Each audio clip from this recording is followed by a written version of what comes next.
اینطوری نمیشه. تا زمانی که مادرم تو رو به عنوان عروسش قبول نکنه کوتاه نمیام. خیلی لجبازی‌ها. لجبازی خوب نیست. آدم باید کوتاه بیاد. اما مادرم از من لجبازتره. من کینه و دشمنی رو دوست ندارم چنار. چطوری میخوای این وضع تغییر بدی؟ نگران نباش. همه چیز درست میشه.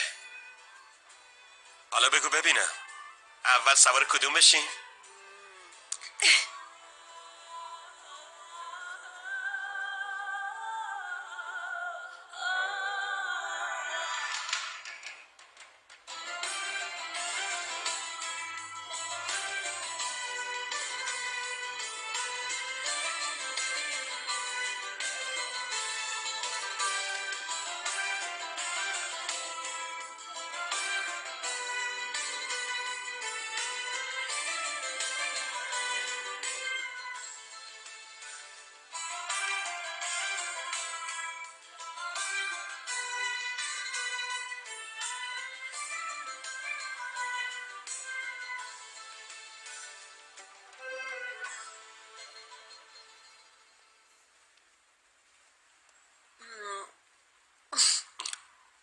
اوستا میشه یکی دیگه برامون بیاری؟ الان میارم داداش.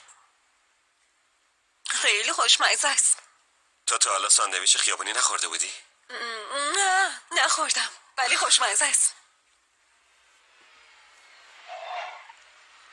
باید نذر کنیم که یه چنارم برای تو پیدا بشه. حرف نزنی نمیگن لالی. پس زنگ بزن لاله بگو که دیدیمشون. این واسه خوشگلترین زن دنیا. این رشوه رو بهت دادم چون امروز باید برم شرکت. اما قول میدم زود بیام که واسه شام کمکت کنم. باشه. خب پس زودتر صابونتو بخور. من دیگه میرم. دوستت دارم. منم خیلی دوست دارم.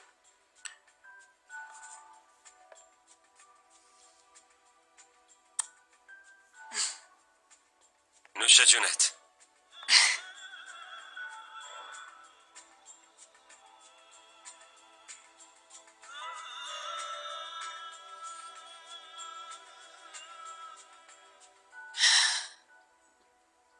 میخوام برم بیرون. لطفاً برو لباس.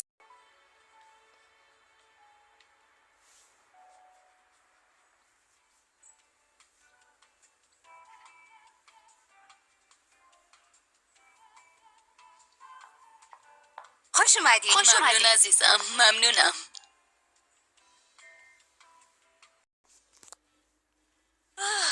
خوش اومدی. ممنون. نفهمیدم اومدی.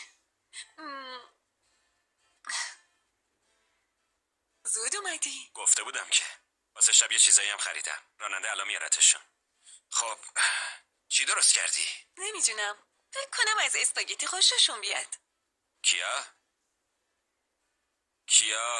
از اسپاگتی خوششون میاد؟ میدونی که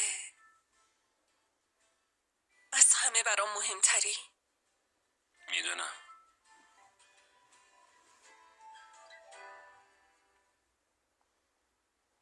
خب عشق همه چیز ممکن میکنه. همینطوره. خب زندگی مشترک چطوره؟ هنوز بهش فکر نکردی. یعنی چی؟ همینطوره. این موضوع واسه همه زوجا پیش میاد. چون همیشه این 4 تا سوال ازشون میپرسن. 1. زندگی مشترک چطوره؟ 2. کی بچه دار میشین؟ 3. شما هنوز همدیگه رو دوست دارین؟ 4. هنوز با همدیگه این؟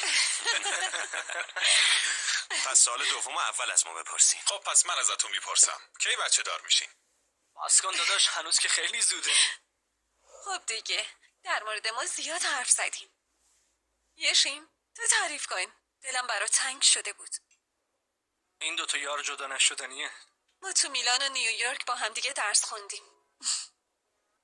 بین 2 تا خواهر و هیچی فاصله نمیندازه. اما الان چنار بین ماست.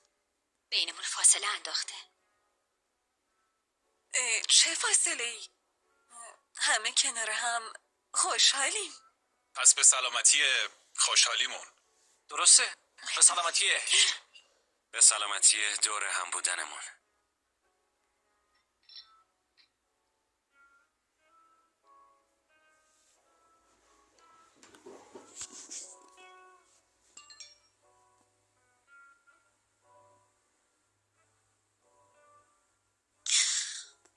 امشب منو خیلی من دارم میرم.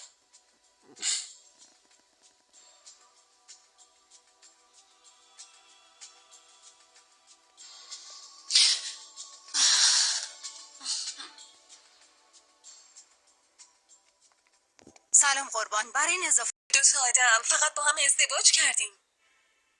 پسر شما همیشه پسرتونه. کسی نمیتونه اونو از شما بگیره.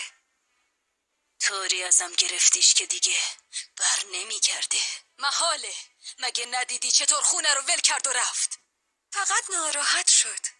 اما مطمئن باشین این دلخوری زود حل میشه.